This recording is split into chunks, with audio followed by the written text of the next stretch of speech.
mas assim, os pontos fundamentais do que eu vejo no dia a dia.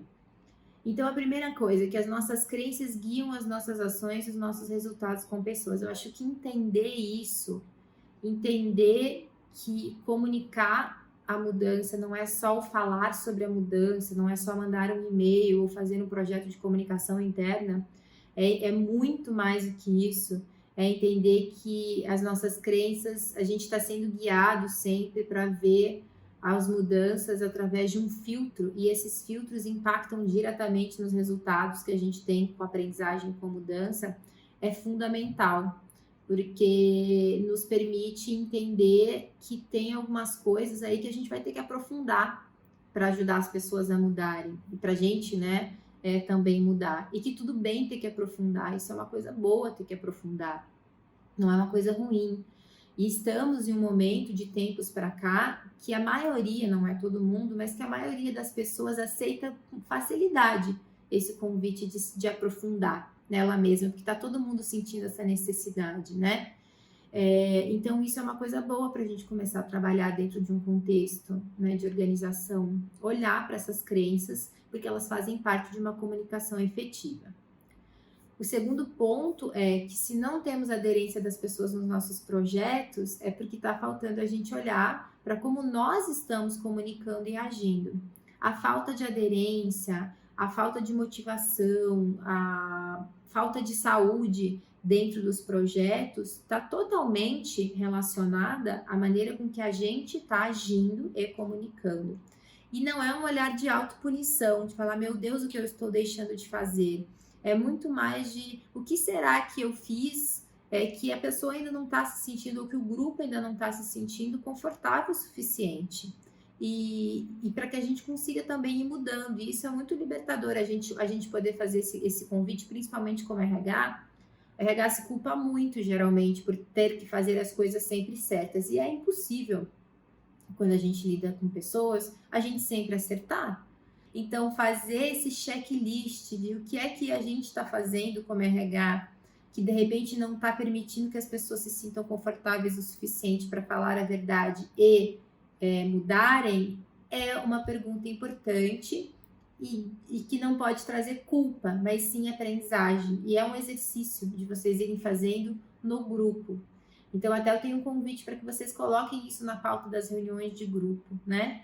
E pode falar das duas coisas, o que estamos fazendo que está possibilitando e que a gente vê, e o que a gente está fazendo ainda que não está possibilitando, né? Sem esse julgamento do estamos errando, é mais o contrário. Uma outra coisa fundamental para a comunicação é o mapa da empatia. Ele é mais importante que a curva da mudança. Né? E por que eu trago isso? Porque a gente gosta muito da curva da mudança, eu também gosto muito dela, mas para engajar, o mapa da empatia é mais importante que a curva da mudança, tá? Porque sem ele, a gente não constrói confiança e não tem diálogo. Então, aplicar essas perguntas do mapa é mais importante, às vezes, do que usar a curva. Então, imprimam esse mapa ou tenham esse mapa, deixa ainda no fundo da tela do computador, usem com a família, usem com os clientes, porque ele traz transformações muito significativas. Trabalhar com ele é muito mais uma comunicação efetiva do que você ficar um monte de tempo planejando uma comunicação, né? Às vezes a gente nem precisa fazer uma super comunicação, a gente só precisa aplicar o mapa. E o outro é praticar a presença e assertividade junto com o mapa, é um fator de sucesso, né? Nas reuniões, nos comunicados, no workshop. É muito comum, quando eu faço a formação, os clientes perguntarem assim, tá, a gente já teve o mapa num curso de coaching que a gente fez, que geralmente as formações de coaching, elas dão um mapa da empatia, mas às vezes a gente sente que ele abre muito e não fecha. E eu falo, porque não adianta a gente usar só a empatia sem a gente usar a assertividade, sem a gente usar a presença. A empatia como ferramenta não serve para nada. A empatia como instrumento de diálogo junto com falar a verdade, que é a assertividade, né? E que as pessoas precisam escutar as nossas verdades também, para que elas possam se sentir à vontade para falar as delas, porque senão a gente abre muito e não fecha nada, também é importante. E é isso que faz a diferença de vocês terem resultados com o mapa da empatia. Então, é mais ou menos no final do mapa, você poder dizer um pouco da sua opinião, do que você viu do grupo, né? Do que você entendeu do grupo, do que a gente pode fazer com isso a partir de agora, de como que é isso para você, de onde que você está vendo que o grupo talvez ainda não está conseguindo enxergar, mas de uma maneira empática você fala assertivamente. Mas como que a gente utiliza lá no contexto de vocês a empatia com assertividade? E que é uma prática mesmo, porque quando a gente aprende essas coisas, a gente aprende elas em separado, né? Eu lembro que há 10 anos atrás eu dava um treinamento corporativo que era 2 dias de assertividade e depois a gente tinha um treinamento de empatia que na época era do Daniel Goleman ainda, da inteligência emocional. Então a gente ensinava essas coisas separadamente, né? E na verdade são coisas que estão juntas, por isso que eu trouxe aqui para vocês um reforço de como que a gente pode usar isso. E em todos os lugares, principalmente para quem atende gente, né?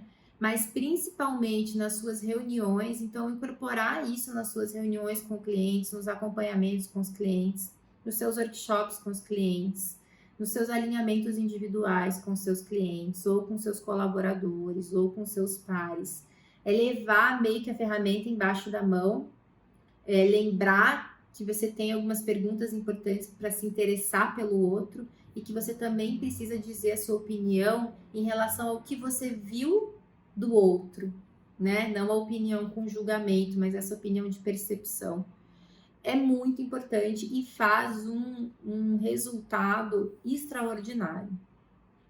E aí eu trouxe aqui uma dica mesmo, que é não se apresenta um projeto sem usar o mapa da empatia no final. Então, toda vez que eu apresento um projeto, ou os resultados do mês, por exemplo, eu preciso terminar com o mapa da empatia, para ver como que essas pessoas assimilaram essa informação.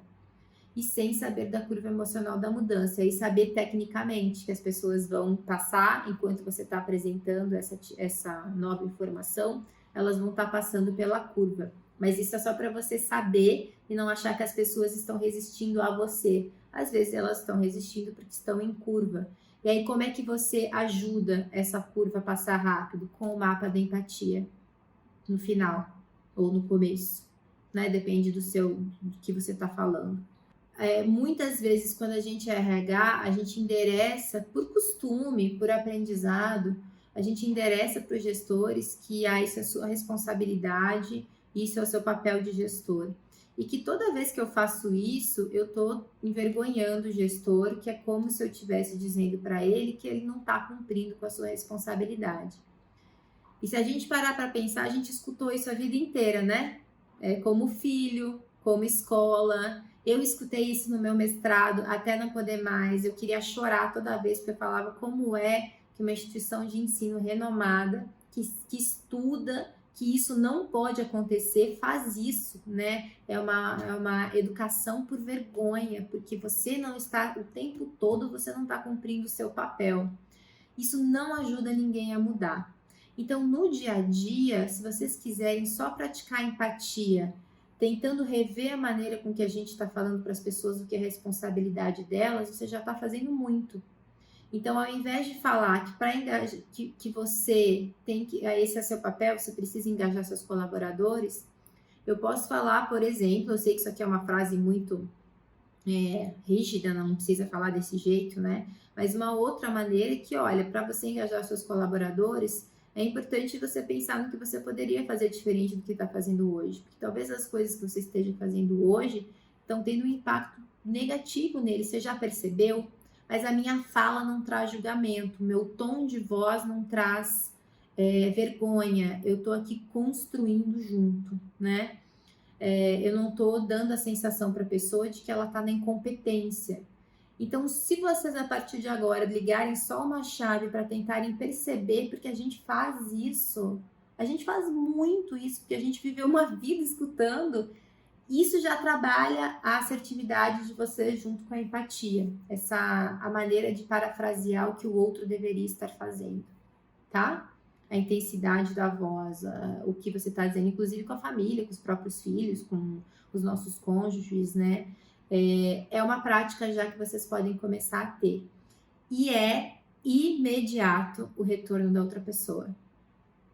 Às vezes, já aconteceu com a gente muitas vezes, assim, de fazer um roleplay com as pessoas, ou de estar ali no próprio cenário, e aí a pessoa falava e era a assertividade sem ser assertivo, né? Sem a empatia. Ah, mas isso é uma questão que você tem que fazer. E eu falava, refaz a frase. E aí a pessoa refaz a frase e a outra pessoa corporalmente, mesmo fazendo um roleplay, reage diferente, porque é uma frase que me soa mais conectar do que me envergonhar. Vejam que com as crianças, com os adolescentes é a mesma coisa. Às vezes a gente fala coisa errada, mas eu posso, no momento que eu falei, falar, calma, não é isso que eu quis dizer. E aí a gente refaz a frase, porque a gente é humano, a gente também está aprendendo. E tudo bem, e de refazer a frase, mesmo que eu tenha errado na primeira, a gente já consegue que a pessoa modifique a maneira dela de olhar para aquilo que eu estou dizendo. Então é extraordinário de vocês tentarem aplicar, talvez nas percepções, escolham. Eu escolheria, vou fazer isso com a minha família essa semana, porque daí a gente fica mais atento, né? Ou vou fazer isso com esse cliente aqui, que é um cliente que eu não gosto, tenho dificuldade, vou tentar fazer com ele. Ou vou fazer isso com essa minha para aqui. Então, escolham uma pessoa, 2 por semana, para vocês irem fazendo esse exercício.